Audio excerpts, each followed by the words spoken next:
Welcome to Massive Beers. My name is Matt. We do the beer stuff here. You can already see me picking up here. It's a what? Eredità Brewing. Their Pragmatism Pale Ale. Citra. Hey, I think this is their flagship here. Anyway, I reviewed this. I picked it up off the shelf, reviewed it. It was quite a bit oxidized. Didn't repost it. I've talked about this in the other review. I'll probably post with this one. Anyway, we'll rehash it. I posted another review from Eredità. Dug it, but referenced this beer so much that I actually tagged it at the end of it just so people got some context. Use it as a kind of teaching tool about breweries and new breweries and how you should not give up on a brewery after one beer. Anyway, Chris from Eredità reached out. He said, "Hey man, that batch is a little wonky. Let me send you some stuff off." He sent me this, a couple other ones. We're diving into this one. Let's see if it's what. Pragmatism Citra Pale Ale. You're talking about something that is based. It has water, barley, hops, and yeast in it. Who would have thought about it? Pragmatism is a character trait of individuals focused on facts and action. It's also the name chosen for our single hop pale ale series. In Solomon, features Citra hops from the Pacific Northwest. It comes in at a whopping 5.1% alcohol by volume, and this was canned 3 weeks ago. 9.5. Today's 9.28. He's like, gotta dive into it when you get it. I got it right before Beer 2 Palooza, like 3 days before I left, so I didn't have a chance to dive into it then.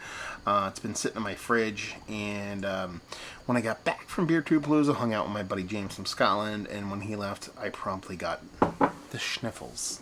So now I'm kind of over that now, so give it a proper whirl. Label-wise, it's alright. Like I said, I've talked about my love for simplicity when it comes to labels, especially jet blackness with kind of a gold kind of shininess. Simple minds like shiny things. There's something about the label, it's off for me. Like I said that before, so I don't hate it, but I can't put my finger on what it is. Someone does graphics all day. It's kind of much better coloration on this one. The other one had a much darker kind of look to it. This has that nice kind of turbid, not ultra turbid kind of look to it, that golden glow that you expect from a nice New England style hazy, especially low ABV kind, with this nice kind of just barely off white kind of head to it. So definitely looks the part of a nice hazy pale. Give it a whirl. See what the nose has.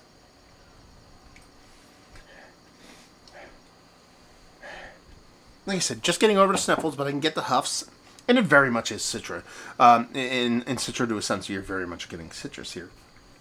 Running the gamut, your pineapple, your orange, your grapefruit, those kind of things going on in a very kind of no shit Sherlock kind of way. And I don't mean it in a dismissive kind of way. That's what I want. You're going to give me a single low ABV, 5.1% Citra-based pale ale. Those are the things that I expect. Those are the things that I want, and those are the things that I'm getting. Much more vibrant nose than the previous one.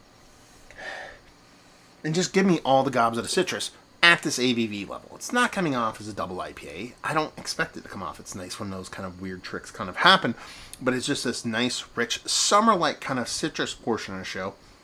It's a nice fallout. There's a cool breeze in the air. Still getting those summer vibes. This is definitely giving it to me, so it has a nice citrus kind of aromatic to it. Let's just dive in. Cheers, y'all.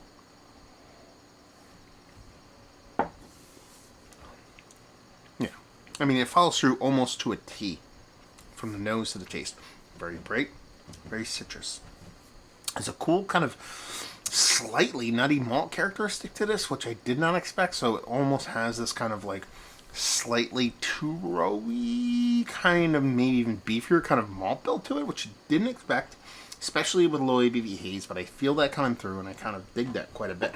Love that there's a little bit of malt character that's subtle, but propping up on these low ABV kind of hazies.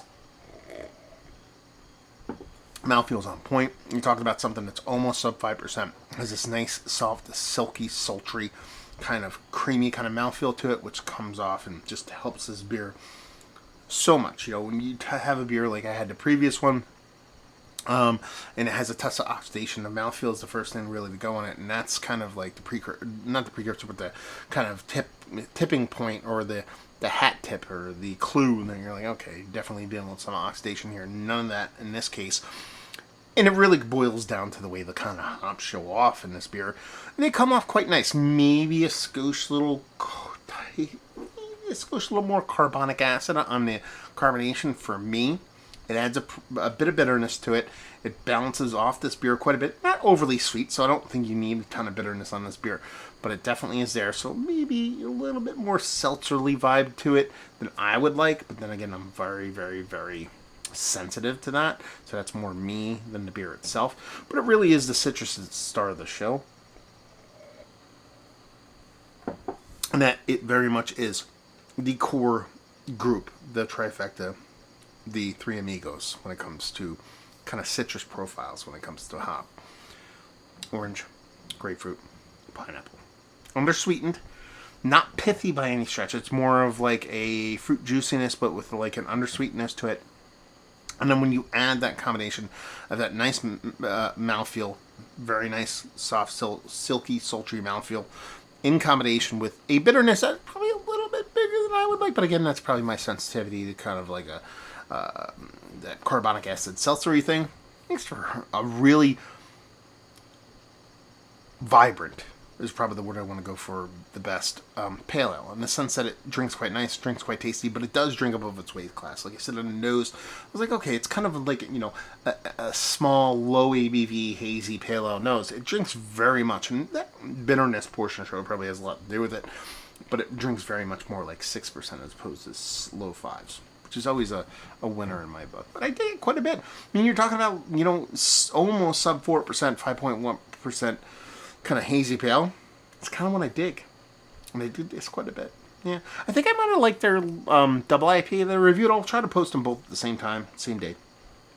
Maybe a little bit more than this. Just so it was a little bit more showy in a sense.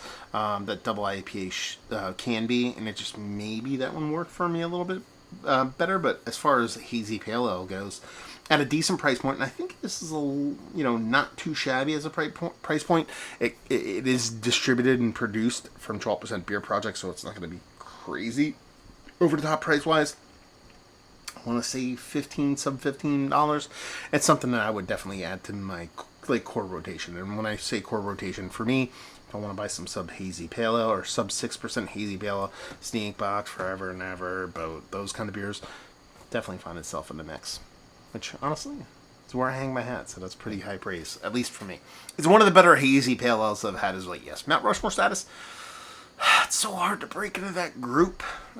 Maybe deserving. Maybe on the outside looking in, deserving. Bag and availability, like I said, I think it wasn't all that hyper expensive. The previous one I purchased, like I said, this one came from Chris from Eredità. I don't think it's that bad. And leave you with, if you like what we like this beer. I mean, if you like low ABV. And you love Citra hops, because it's showing both of those off in a very, very fun way. So if you dig those, you'll dig this. There you go. Reviewing the butts. Hopefully you enjoyed. Eredità, have you had their beers? Have you been up and drank their beers at 12%? Have you had this particular batch of the Citra? Or have you had the other one? Or both? That's a cool conversation to have. Let's talk about it down there. So hopefully you enjoyed the review. Hopefully you're enjoying a little bit of Eredità right now. We'll see you next time. Cheers, y'all.